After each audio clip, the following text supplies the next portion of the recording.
All right, what we're looking at doing is adding functions. So if f of x and g of x are functions with intersecting domains, that means they actually have domains that can go into both.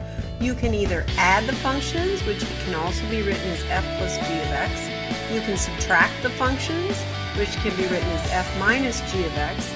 You can multiply the functions, which is f of g of x. And you can divide the functions, which is f divided by g of x.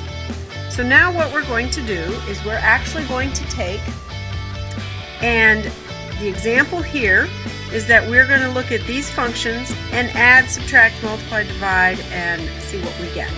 Note that the new functions has all the numbers that belong to both the domain of f and the domain of g. So it's the intersecting domains. And the zeros of the denominator are always excluded from the quotient. So here we go. This is our example. I'm going to highlight it so that you can see that we're looking at f of x equals x squared and g of x equals the square root of x plus 1. And I'm going to find the domains.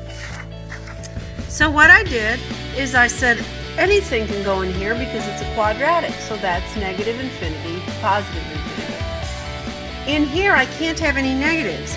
So I determine what's going to make this 0 or positive, and that happens to be negative 1. So the domain of g is negative 1 to infinity. Now all they want us to do is add them. So I just take it and add them.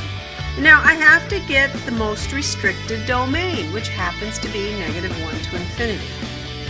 Now all I'm going to do is subtract them. Take f of x minus g of x.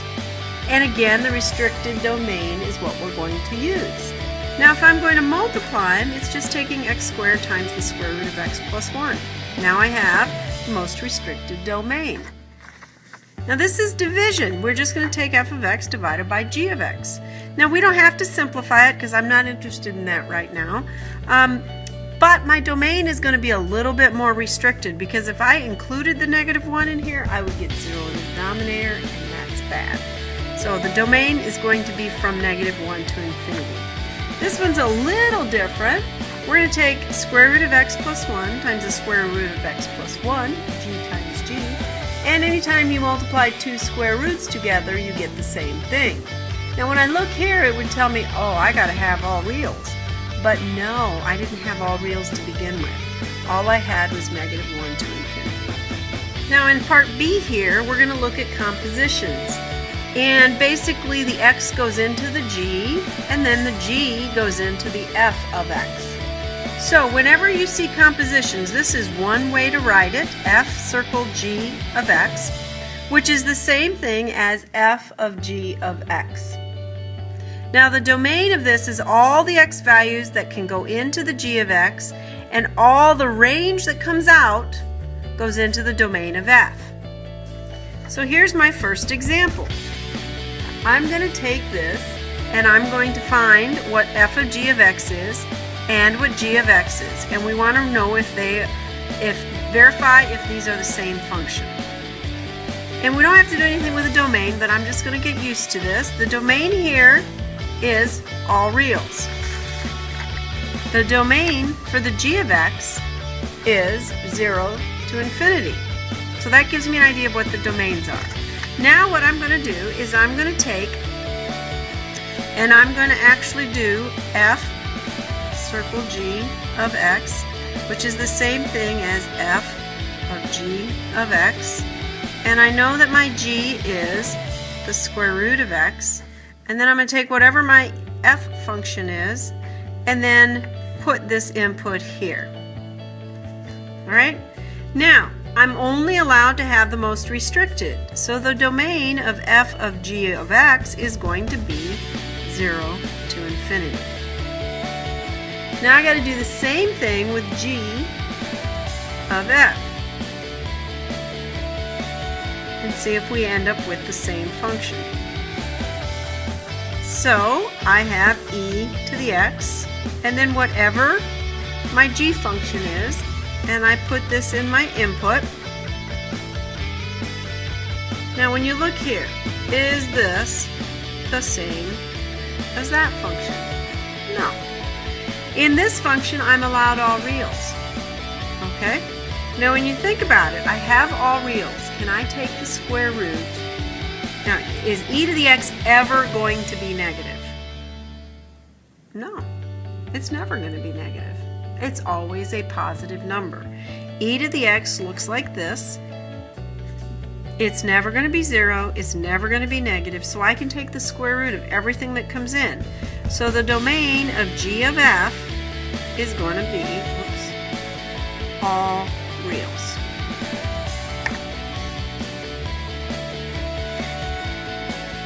Now what I want you to note is that since these are not the same, this doing compositions is not commutative. Commutative means that if I have 2x plus 3, that's the same thing as 3 plus 2x. Addition is commutative, multiplication is commutative, but not compositions of functions. All right, let's look at example 3. We have the domain of my function. It's quadratic. I can have my domain be all reals. I look at the domain of g. In this one, I cannot have negatives, so there's my domain. Now I'm going to look at this and I'm going to say, okay, I now have to find the domains of each and then support it graphically. All right, so I found those. Now I want to find g of f of x. All right, so the domain of f is going to be all reals. The domain of g is going to be 0 to infinity. And now I need to find g of f of x. Well, f of x is x squared minus 1, and g is going to be the square root of x minus 1. Can't simplify it anymore. Now what's the domain of g circle f?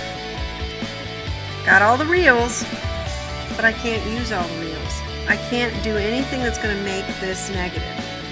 So I'm going to find out x squared minus 1 equals 0, x squared equals 1, x equals plus or minus 1. What's going to make this negative? Well, let's find out. If I put in here a negative 2, now I'm going to get negative 2 squared is 4, minus 1 is 3, so this is positive. If I put 0, I'm going to get a negative. And if I put 2 in here, I'm going to get a positive. I only want positives. So my domain is going to go from negative infinity to negative 1, from negative 1 to 1, nope, I don't want that one, and from 1 to infinity, because that's the negatives. I only want the positives.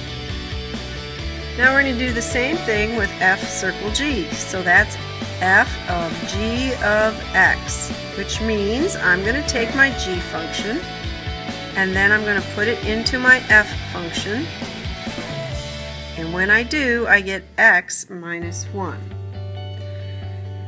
Now I look at this and I should say, oh, well, it should be all reals, but I didn't get all reals. What I got in here was this original input.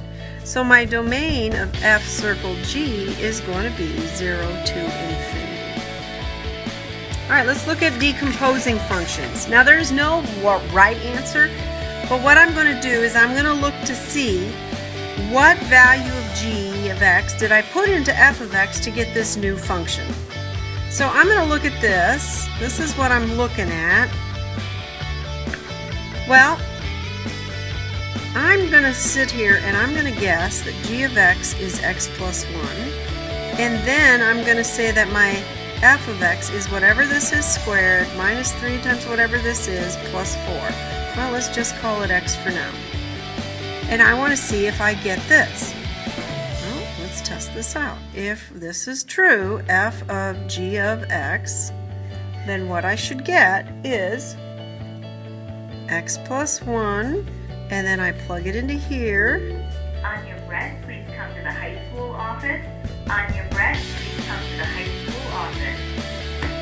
And I'm going to put plus 1, x plus 1. And that's exactly what I've got. So this is now my composition. Let's do the same thing here. I'm just going to pick this part here as my g of x. That's what I'm putting into it. I'm going to pick f of x as the square root of x. Now if I am looking to see if this works, I'm going to take my f of x, or my g of x, put it in here, and then f says I take this and put my input in. So those looks like pretty good guesses. Alright, on the next one, we are looking at modeling this function. There's a medical procedure, it's an angioplasty, and it basically takes a balloon, inflates it into the vein, and it makes a spherical shape.